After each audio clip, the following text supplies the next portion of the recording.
seen from the title, this is my bucket list review video. So I set myself a bucket list of 12 things which I wanted to try and achieve on my September Disney trip. So you guys have now seen the vlogs. You might have seen if I've completed them, but I just wanted to do a review in one video to see if I did actually complete all of them. So let's get started. So the first one on my bucket list was to ride Orbitron. This is a ride which I've never actually ridden before. I have a list of like all of the rides in Disneyland Paris, and obviously there's ones which I love doing, but Orbitron always seemed to be a really long wait, and it just kind of seemed to me like not worth the wait on it just by looking at it. So on this trip it was like walk-on rides, so I decided to go for it. I literally walked straight onto it. Yes, it was a good ride. I would do it again, but I wouldn't queue like ages for it. If it was a 5-minute wait, I'd probably go on it. And it also goes very high, a lot higher than I expected it to, or it seems to be a lot higher. But yeah, so it was a good ride. And yeah, like I said, I would go on it again, but if it was a short wait. The next one, this has been on my bucket list quite a few times. This one was not achieved again. I think like I probably could have achieved this one, but I was just kind of focused on doing other things. And it was to have the horse and carriage ride. I've said this before, I just really want to have it.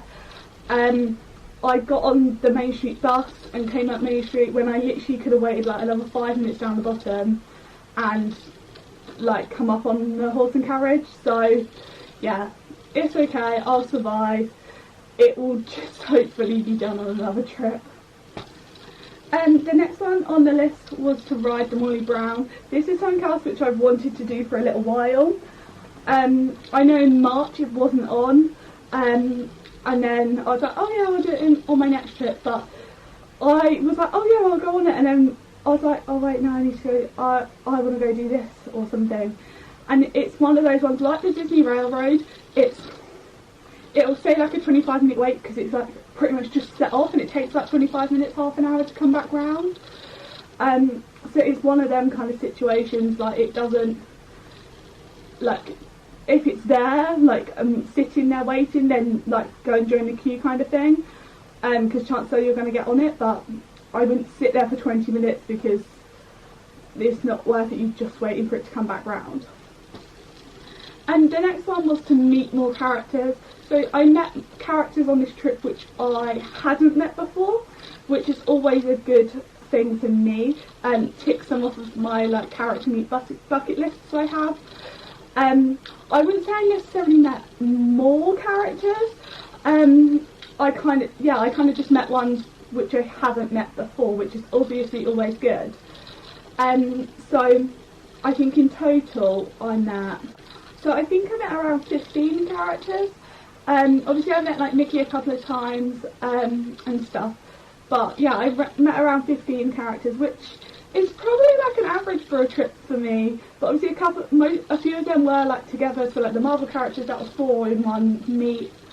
In Mickey's house, that was 3 within one meet, so yeah.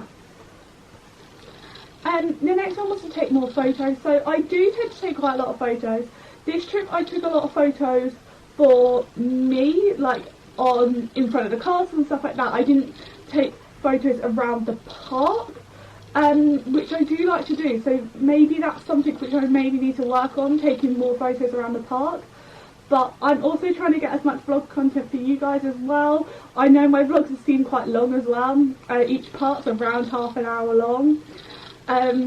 But yeah, I do get a lot of footage for you guys just because I like to keep you guys informed on what I'm doing, especially on a solo trip. It just makes it feel a bit better when you are talking to someone and that you're not completely alone. So something maybe on like my next trip, I will start maybe like taking a little bit of time out of doing some vlogs and just taking photos around the park. The next one on my list was to have a milkshake at a milkshake at Victoria's. So this was the first time I've been to Victoria's, and it was amazing. The milkshake cost €11, but I definitely say it was worth that amount of money for it, because it was a really nice milkshake. Victoria's is a place where I don't get annual pass discount, which is fine, but €11 for a milkshake is quite a lot. But it was a nice milkshake, and I just sat and chilled for a good amount of time as well. So I also went live over on Instagram at that time. But yeah, it is nice. It was a nice thing to do. I don't think they do milkshakes all year round, because obviously it was like a summery thing. And I had the strawberry one, just because I love strawberry milkshakes. They had a banana one and a chocolate one, then they had a Nutella one, and I just fancied the strawberry one out of all of them, just because I'm not a massive fan of Nutella. I will have like a little bit, but I'm not a massive fan. The next one was to get items for my giveaway. You guys would have seen my haul. The giveaway items were at the end of my haul, so go and check that out if you haven't seen it already. And my giveaway has actually already been announced and won. So Kerry was very happy with her bits that she won, and she actually did a IGTV of it. So I will leave her name on the screen, so you can go and check her thing out and see what she won in my giveaway. So that was something which I achieved. I knew I was going out there and buying things for the giveaway. I feel I did buy quite a lot for the giveaway in the sense, but they were a lot of smaller items, so it made the giveaway seem a lot bigger. The next one was to try a new place to eat. So obviously I went to Victoria's, which I would say was eating because it was a milkshake. But I also went to Bistro Chez Remy, which I haven't done before, and that's a really nice experience. I would say for me, so I had my table booked for 5 o'clock, and it was lovely. But I got sat in like a section which had nobody else in it, and being a solo person, like eating alone is obviously like, I say it makes you feel like even more alone, but then when there's nobody around you talking and stuff, then you do feel even more alone. So that was one thing that I was just like, oh my god, I'm literally alone. So it wasn't bad, the service was great. It felt like I wasn't in there for that long, but when I was like looking back, I was actually in there for, whilst I was eating, it was about an hour, and then I must have sat for about half an hour or so as well, and I went around taking photos of the restaurant too. So yeah, the service just seemed to be really quick.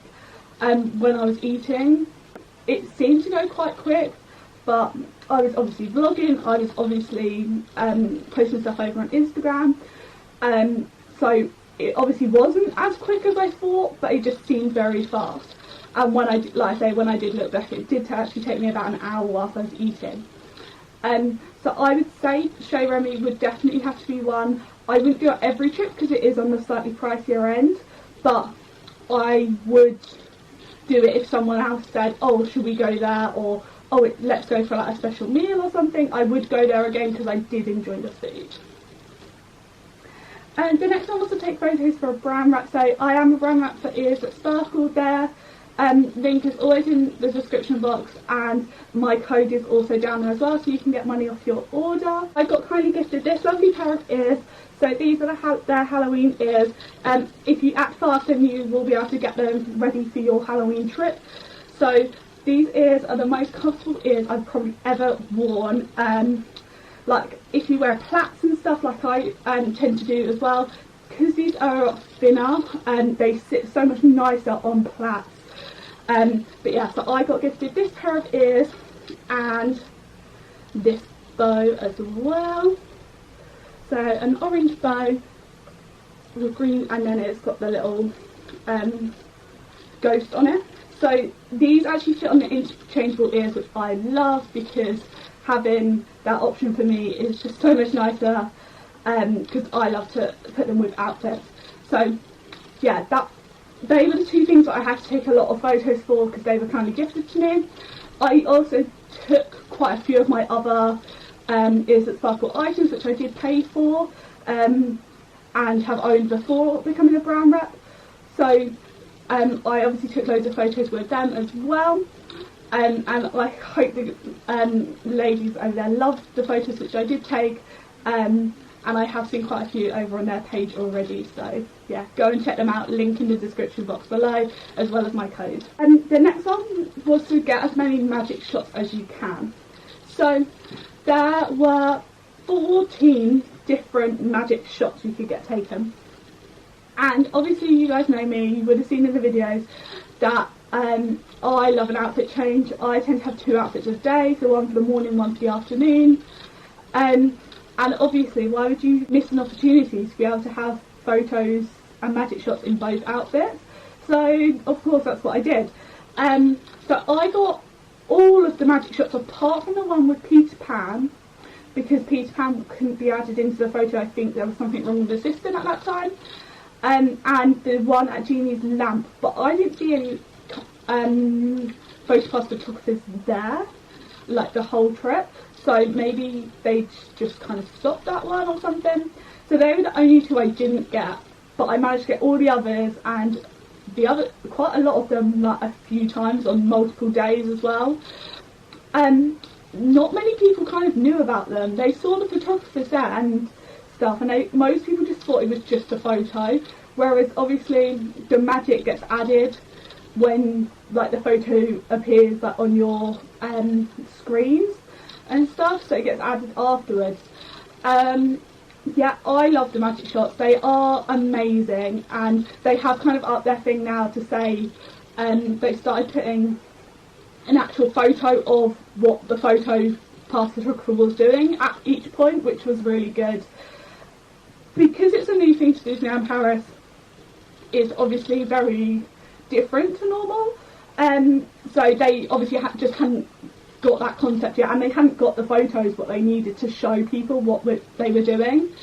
So yeah, they were amazing. Most of them you literally just waited for the person in front of you and you went. So I got quite a lot of photos from that. I think I worked out from my whole trip, and I only got maybe 1 or 2 ride photos on there because I just didn't really get them. They were probably, I think I got around 120 photos, and that's just of me. I had a couple with Eleanor as well, but they were literally just of me. So the next one was to buy Disney treats. So I bought a few items to bring home with me, and you would have seen them in the haul, so go check that out. I didn't necessarily buy too many when I was out there and eat many when I was out there. I think the only snack I had, oh no, I had 2 snacks. So I had the Mickey waffle, and there was like a Lion King donut. They were the only actual snacks I had whilst I was out there, because they didn't have the cake pop. I think it's like the 3rd video I filmed now to talk about this cake pop. So yeah, they didn't have them, and I definitely would have brought some of them home because I love them. So yeah, I definitely bought treats. I bought treats to bring home, I bought treats for my giveaway. So yeah, I definitely just feel that it's an every trip kind of thing that I'm going to be buying treats to bring home. I love the Best Day Ever range, and I love the tins. I actually have both of them already, but I love the biscuits what are in those tins.